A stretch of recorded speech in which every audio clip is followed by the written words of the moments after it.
Good afternoon, and thank you very much for attending another session of RM Smart Investing. Our focus today will be on using technical analysis, the indicators, to find the right entry time for a position. And when I say entry time, it could be a long or short. Now, our focus will not be on the fundamental side of things or even looking at the macro, looking at the indices or sectors.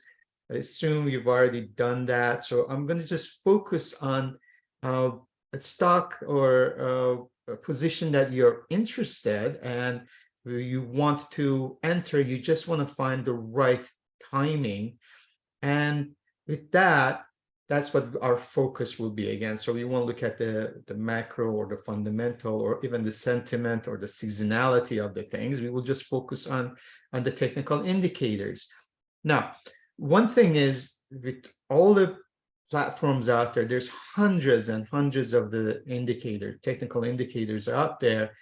And unfortunately, sometimes it provides paralysis analysis or analysis paralysis, and that kind of hinders our judgment. So what I'm going to do, I'm going to just basically walk you through what I look at when I'm ready to whether either do stocks or options, because we have to be aware of the timing and the period that we're going to be in these positions. So the stocks, obviously, they allow you a little leeway and allow you to being either too late or too early. They give you that period of okay to be wrong because you have a long-term horizon. With options, you do not have that luxury. So because of that, you have to be very decisive and take the position, and you have to be, again, more short-term. So let me start with just a sample. And so I thought I will keep it simple in one sample. Chose General Electric, which is, it is in a industrial sector. It is cyclical, and basically we want to look at that. Obviously, it has had a wonderful start to the year so far, and we'll start what I look at. Again, I'm not going to look at the fundamental side of things, and basically I'm going to even look at more on the indicators rather than the classic, let's say, classic technical analysis based on whether we are in a channel in a sense, or whether we are in a head and shoulders, double tops. Those are very helpful. So we all want to pay attention to that. So I will have that as a part of the guidance, but mainly I'm going to focus on other things too. But I do respect the trend lines very much, and that's what we can see here. As a matter of fact, when we look at the next thing is on the weekly, you can see there has this 90 area on a weekly basis was a long-term resistance, and now it's becoming support. So those are the things that you have to take into consideration as far as your targets, as far as your exits, or it could be also entries. So this is just the start. So this is from Finviz. That's what we're looking, because it's a free website. So we go to, again, I've taken a picture of the things that, again, I look at. You can look at it over the weekend. You want to do analysis. Let's assume that you've done some scanning and you've done screening, and now you're ready to choose 5 or 10 of your watch list. So one of the things that I use, I am very much into multi-time frames. So in this situation, this is Ichimoku, which we've had classes on that. So hopefully you're familiar with it.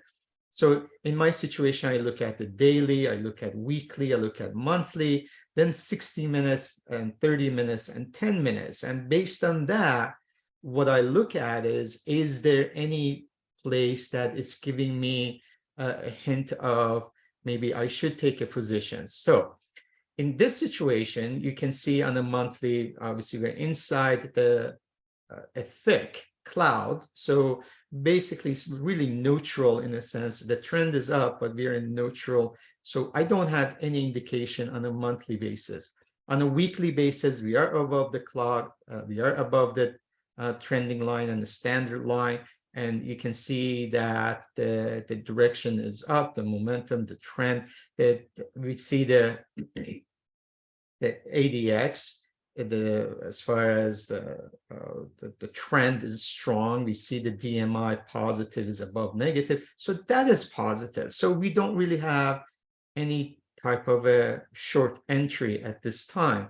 And as a matter of fact, you can use anytime we touch this trend line, it could be a good place of support, and maybe you can take some positions.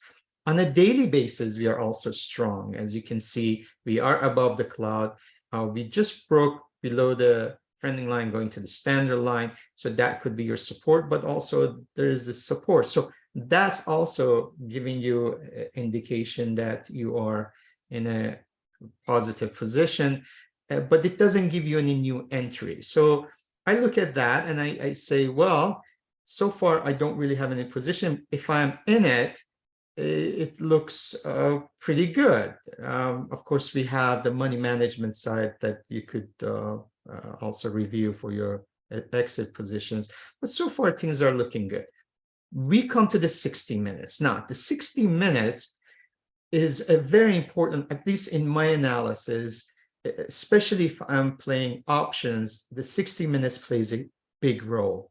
And I use the 60 minutes for guidance for 1 to 5 days of entry for my position, again, in the options position. So while we have on a daily basis, things are strong, you can see that we just broke below the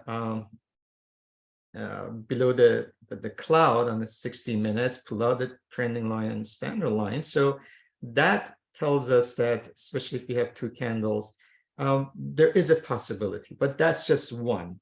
And then on 30 minutes, you can see that DMI positive is crossing the negative. So those are more short-term, but on the long term, we still don't have anything to tell us that it's time to, for instance, to go short. So that's a picture of one of my workspaces. The second workspace is my linear regression channel that I pay attention. Again, I look at the short term and the long term. I have my daily, I have my weekly, I have my monthly, and then I look at the 240 minutes, which it works very well, especially if you do the currencies. But I like to look at that, again, the time zones, especially if I'm doing the futures.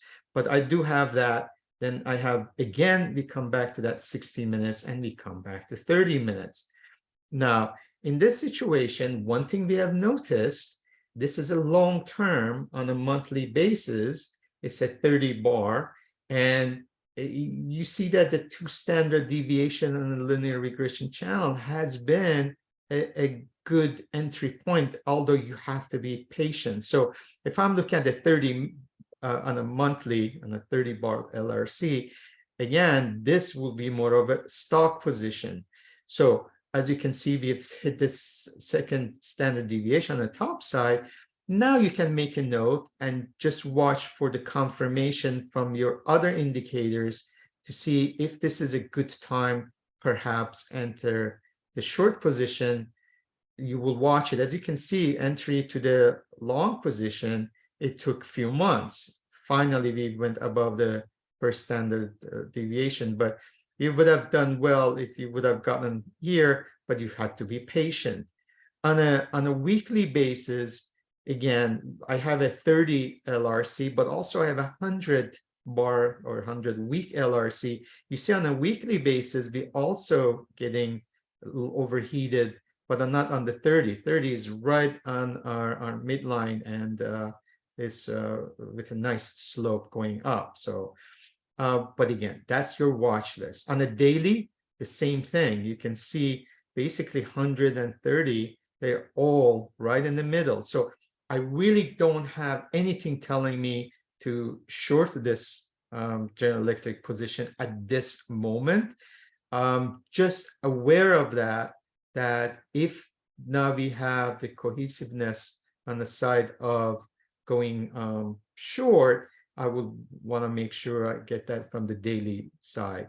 And then as you can see on a 30-minute and even 60 minutes, we actually are in the lower edge of the LRC. So that tells us there will be a little bounce. And by the way, this is as of April 11th, yesterday's close, last night's numbers. So basically it will tell us that we might have a little bounce. So we have to be a little cautious as far as if you want to short, for instance, this signal here. We continue with that, and now we look at something again. I go back looking one of my favorite, and obviously it is something that a lot of traders, investors, and portfolio managers, institutional hedge fund managers, they really rely on is the moving averages. And with the moving averages, what happened is it could be a self-fulfilling prophecy. So, but because so many people follow this, but it is something that, again, algos follow. So basically it is something you have to pay attention. Now, what I have here, I have a 5 moving, or actually 4 on this one, 4 moving averages. And what I'm looking at, 2 things. Number one, I'm looking at the relative strength against the market, which is in this case is the S&P 500 cash. And you can see that, well, General Electric, when we go back to end of December or middle of December, has been strong, and it has actually done better than, and now we are just doing exactly what the market is doing. So again, we don't really have weakness. Now, if there was a momentum going down and the relative getting weaker, that would give you a chance to short this stock, but we don't see that. The second thing we look at is you have to differentiate between the long-term and the short-term moving averages to give you, again, if you want to have a position in, again, if you want to short it, if you want to long it, you want to pay attention to the longer-term moving averages. In this situation, we have the 50 and 200 as a culprit for your long-term. So, for instance, once we, in this situation, this 200 moving average, you can see how nicely it broke above that and then came back and bounced up that 200-day moving average. And the second, as they say, the second mouse gets the cheese. The second bounce was a good time once it broke above the 50-day moving average. And our favorite of the swing traders and even, again, option players, investors, is that 20 or 21-day moving average. So once we started getting above that, that was a clear indication that this is a good time. Right beginning of January is a good time to go long. And if you notice, we've been above this 20-day moving average very nicely since then. So again, no sell signal. So that's something you want to pay attention. Again, I'm not even looking at the candlesticks at this time. We will look at Heikin-Ashi, for instance. But for instance, we had this long reversal candlestick maybe. But as long as we're still above that 20-day moving average, you should be on the long side.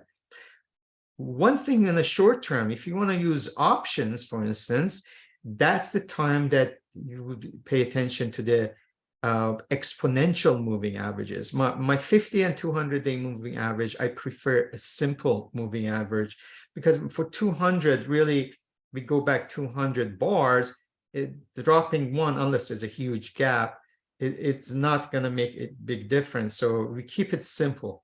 The shorter term, I pay attention to most recent data. So in this case, like the 8 exponential moving average. So if I'm going to play options, basically I pay attention to the slope, but also to see if we can, it will give me the warning that we are going below this. Now I'm like thinking that 60-minute Ichimoku, I do have, it's an engulfing red again, if we had the candlestick, which we did have on the other ones, you could see that we might consider very short term.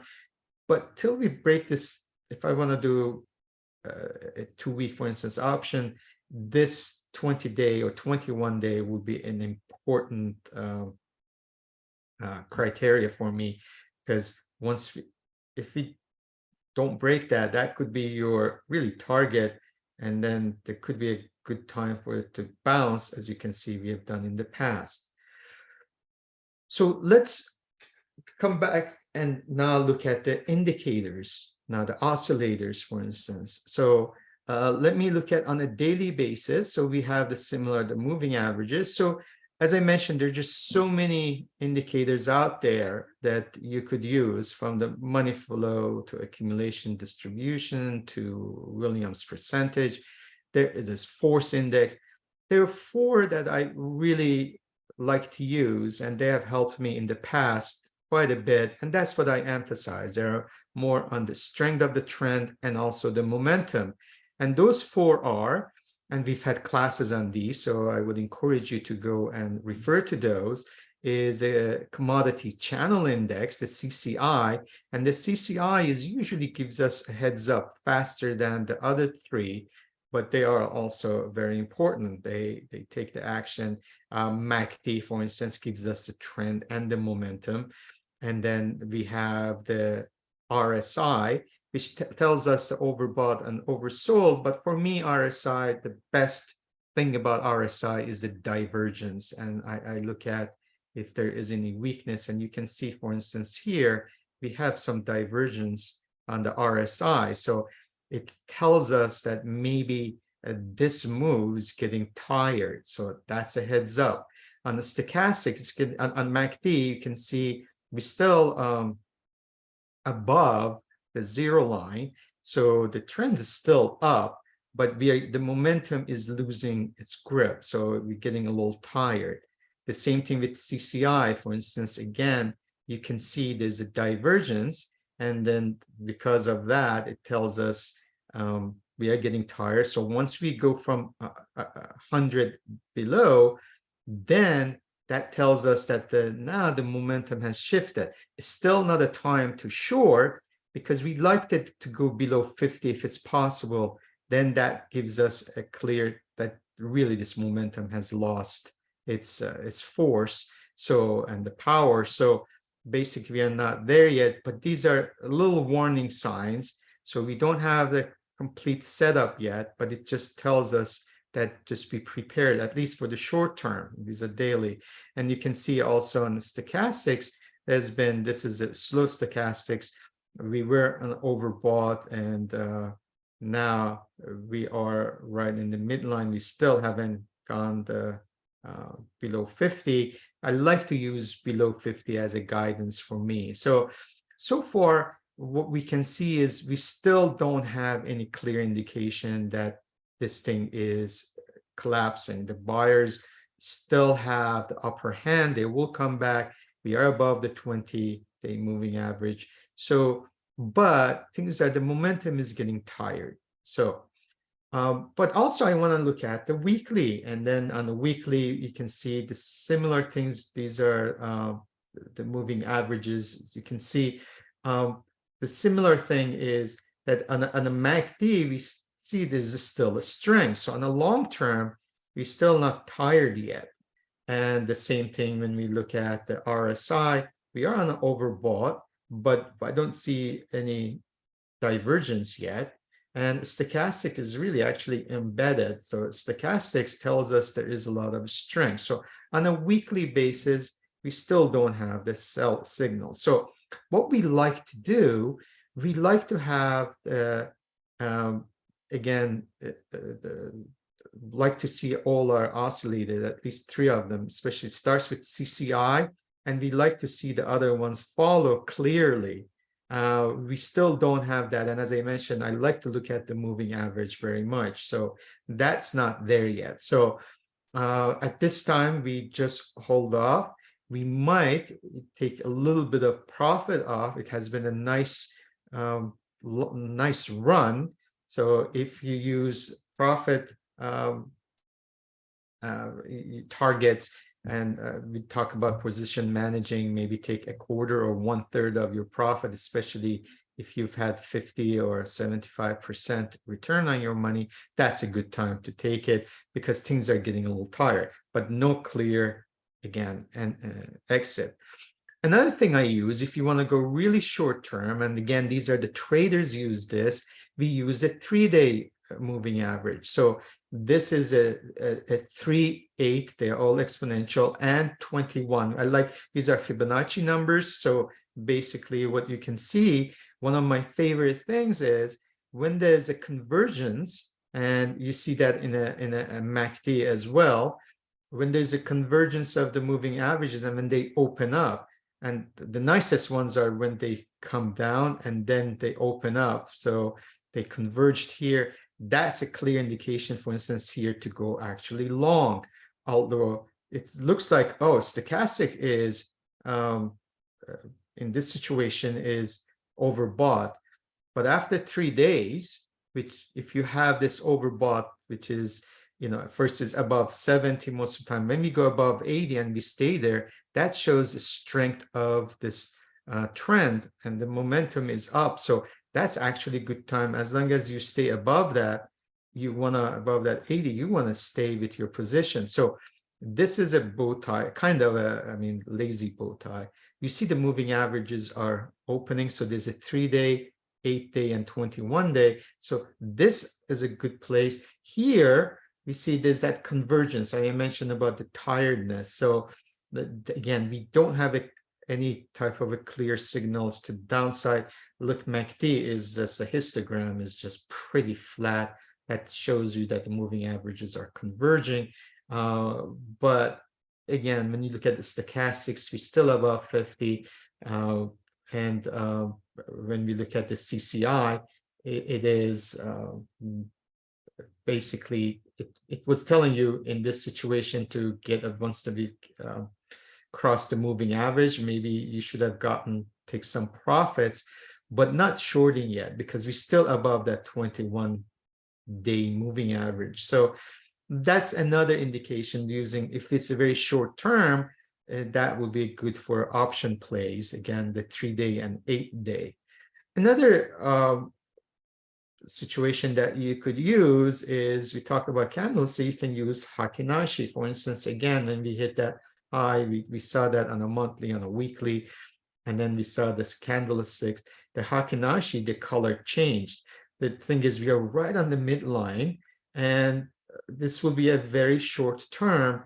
So in this situation, once we get that red, and then if you have a MACD crossing below 0, that's again a short-term indication. So that probably will be a few-day option play. Maybe you can do vertical with the target being the first -1 standard deviation.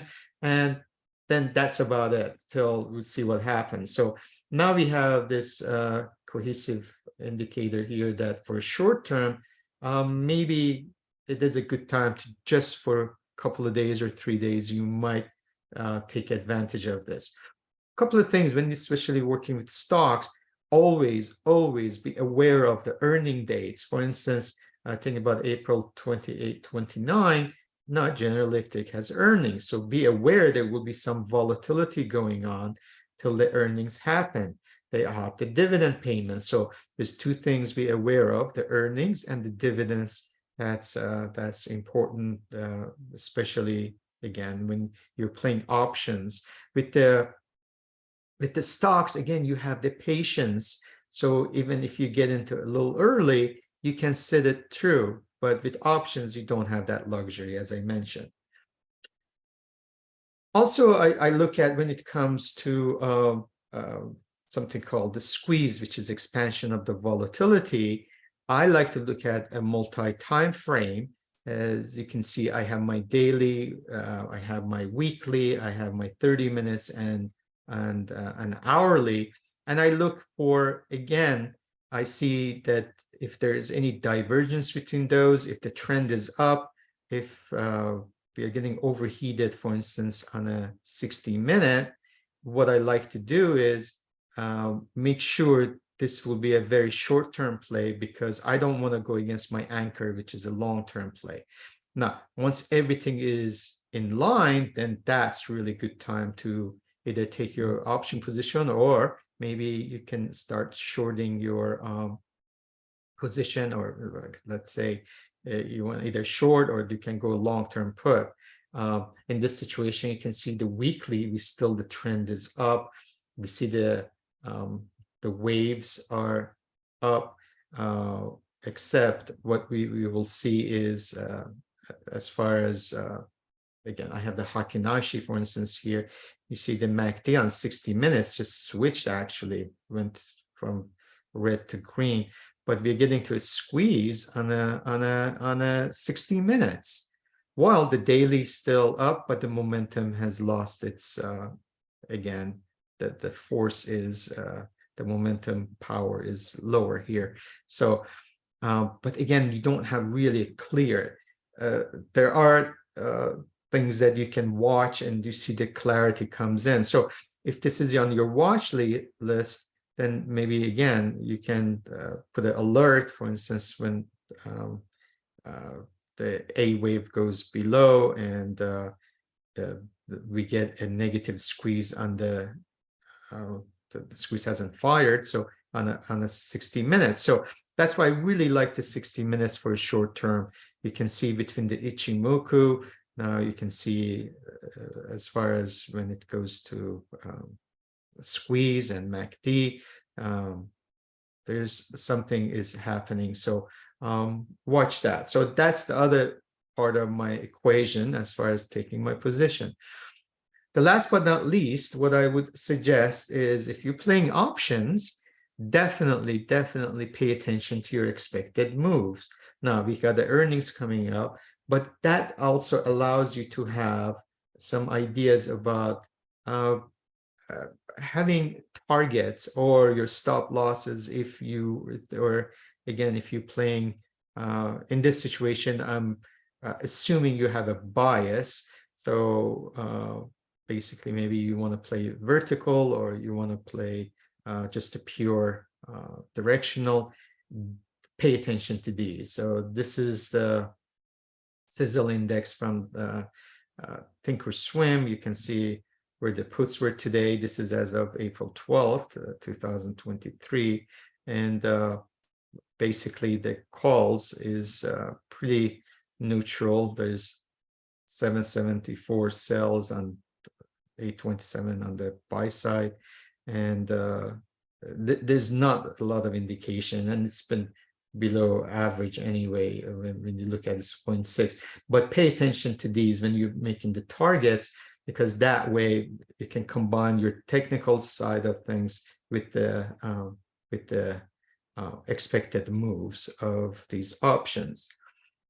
So to summarize everything, this is the way, again, I would encourage you to follow. Basically, again, I'm assuming that the indices that you follow, let's say S&P 500, GE is part of S&P 100. They all they are all cohesive, and they go hand in hand with the direction that you're taking. It just helps you. On the other hand, you could see GE was up over close to 44% or so. So that has done much better than S&P beginning of the year. But as I mentioned, they're getting slow. I mean, they're getting tired a little bit. So these are the summary I will suggest. And basically, besides the earnings coming up and the fundamentals and seasonality, if you watch the shorter expected, exponential moving averages, I will choose 3 and 8. And those are, for stocks, they're not going to make a big difference, but for options, they would. 21 EMA or 20, if you chose, I would use exponential, and those are good both for options and stocks. A lot of, again, money managers pay attention to this number. So usually trend changes, especially if we have the 2 candlesticks or 2 bar confirmation that I use on Ichimoku, for instance, or whether it's LRC or moving averages. So if that happens, then if you're 2 candles, that means the trend has changed. So you can be more comfortable to follow your bias. Now, we didn't talk much about the volume side of things. Of course, there's a breakout, and I just want to work more on the indicators. But this 21 moving average, especially if there is large volume, that really helps to give you guidelines. As I mentioned, watch for the bow ties when the very short-term moving averages, they come together and then they expand. That's a breakout. Then those are really good indicators. That tells you, especially if it's a flat MACD. Now, I would use 50, 100, and 200 simple moving averages for stocks. I would use CCI to give me heads up. They usually, as I said, they turn around before the other indicators. So I'll pay attention to that. For RSI, a lot of people use it for overbought, oversold. I just love RSI for divergence, and especially in options, that gives me a heads up faster than the other indicators. As I mentioned, 60-minute Ichimoku is a very good indicator for short term. Usually when we break below or above, it will continue for 3 to 5 days, so about 3 days. So that's really good for options. So if you're not going to be in something for next few days, then the 60-minute will be a good time period for you to take advantage of. And of course, you pay attention to the stochastics, MACD, as I mentioned, the RSI as a whole, to see if there is unanimity. They're all working together and they give you the same signal. I also have shared with you the LRC, the squeeze, Ichimoku. So I pay attention mostly, especially if you're going to go to stocks or a little few days of option, is the 60 minutes daily, weekly, and monthly. I pay attention to the 10-minute, or you do have 5 minutes, 10 minutes. Those are really better for intraday and day trading, or if you have like a one-day options, that's what I pay attention. But for more of a, if it's like a few days or a few weeks, then I will definitely pay attention 60 minutes and daily. And as I said, make sure we pay attention to the expected move, because that gives you a nice target as far as what will be next, target or stop loss. Really short and sweet. I just want to open the door again, the way I look at putting a new position, as I mentioned, whether it's short or long. And you can also maybe use it as a little bit of exit if you like to, besides your portfolio management and managing your positions. With that in mind, I'm gonna stop the recording and then we open up for Q&A. Thank you so much.